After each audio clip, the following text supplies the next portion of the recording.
കണ്ണാടി പഞ്ചായത്തിലേക്ക് പോവാം. ശ്രീധർ ശിവകുമാരൻ അവിടെ വിവരങ്ങളുമായി ചേരുന്നുണ്ട്. Sreeth, good evening. അപ്പോൾ കണ്ണാടിയിൽ തെളിഞ്ഞു കാണുന്നത് എന്താണ്?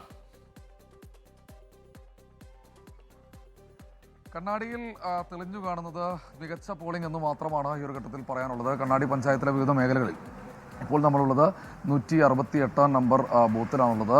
വലിയ തിരക്ക് ഈ ബൂത്തിൽ രാവിലെ മുതലുണ്ടായിരുന്നു. 168, 169, 170, 171 അങ്ങനെ 4 ബൂത്തുകൾ ABUP സ്കൂളിൽ നിലവിൽ സജ്ജീകരിച്ചിട്ടുണ്ട്. രാവിലെ മുതൽ നീണ്ട നിരയായിരുന്നു, നിരവധി ആളുകൾ ഉണ്ടായിരുന്നു.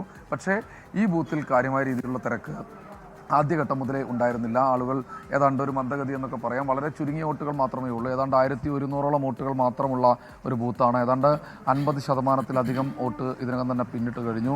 നിരവധി വയോധികരായ ആളുകളടക്കം വോട്ട് ചെയ്ത് മടങ്ങുന്ന ഒരു കാഴ്ചയാണ് കാണുന്നത്. അവർ അവരുടെ സമയത്തിനനുസരിച്ച് വോട്ട് ചെയ്ത് മടങ്ങുന്ന ഒരു കാഴ്ചയാണ് കാണുന്നത്. ഇതാ കണ്ടോ, ഒരു വയസ്സായ ഉമ്മ വോട്ട് ചെയ്തോ? എത്രാമത്തെ വോട്ടാന്ന് വല്ല ഓർമ്മയുണ്ടോ? അപ്പോൾ എന്താ പേരെന്താ? എങ്ങനെയുണ്ട്? തവണ നല്ല തിരക്കൊക്കെ ഉണ്ടായിരുന്നോ? ഒരു സ്ഥാനാർത്ഥി ജയിക്കും, വോട്ട് ചെയ്ത സ്ഥാനാർത്ഥി ജയിക്കും തോന്നുന്നുണ്ടോ? ജയിക്കും.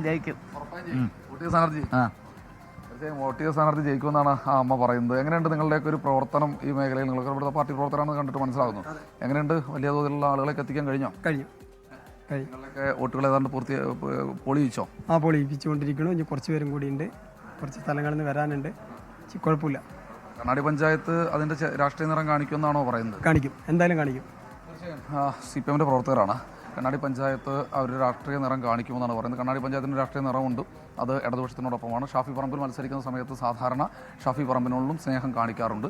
പക്ഷേ ഇത്തവണ അതിൻ്റെ രാഷ്ട്രീയ നിറം കാണിക്കുന്നു എന്ന് പറയുന്നു. CPM അവരുടെ വോട്ടുകൾ പൂർണ്ണമായി പോൾ ചെയ്യിക്കുന്നുവെന്ന് അവർ അവകാശപ്പെടുന്നുണ്ട്. കോൺഗ്രസും BJPയും സമാനമായ രീതിയിൽ പല മേഖലയിൽ, കണ്ണാടി പഞ്ചായത്തിലും സമാനമായ മേഖലയിലും അവരും വോട്ടുകൾ പോൾ ചെയ്യിപ്പിക്കുന്നുണ്ട്. അങ്ങനെ ഒരു ത്രികോണ മത്സരം എന്ന തരത്തിലേക്ക് കാര്യങ്ങൾ നീങ്ങുന്ന ഒരു കാഴ്ചയാണ് കണ്ണാടി പഞ്ചായത്തിൽ നിന്ന് നമുക്ക് ഈ ഒരു ഘട്ടത്തിൽ റിപ്പോർട്ട് ചെയ്യാനുള്ളത്. അവസാന നിമിഷത്തിൽ കൂടുതൽ ആളുകൾ വീണ്ടും വോട്ട് ചെയ്യാനെത്തും. ഇനിയും ഒരു 10-50 വോട്ടുകളോളം ചെയ്യിക്കാനുണ്ട് എന്ന് പറഞ്ഞ് കോൺഗ്രസിൻ്റെയും CPMൻ്റെയും പ്രവർത്തകരൊക്കെ ഇതിലൂടെ പാഞ്ഞ് നടക്കുന്നൊരു കാഴ്ചയാണ് കണ്ണാടിയിൽ നിന്ന് കാണാൻ കഴിയുന്നത്. മറ്റ് അനിഷ്ട സംഭവങ്ങളൊന്നും തന്നെ ഏത് മേഖലയിൽ നിന്നും റിപ്പോർട്ട് ചെയ്തിട്ടില്ല.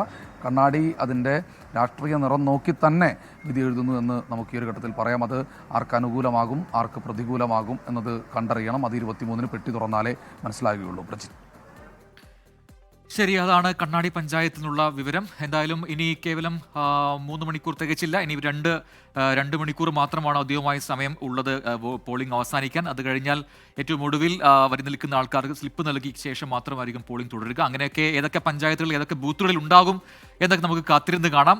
ഭേദപ്പെട്ട പോളിംഗ് എന്ന രീതിയിലൊന്നും ഇപ്പോൾ പറയാൻ കഴിയുന്നില്ല. എങ്കിലും 2021-ലെ പോളിംഗ് ശതമാനത്തിലേക്കെങ്കിലും കാര്യങ്ങൾ എത്തുമോ എന്ന് നമുക്ക് നോക്കാം.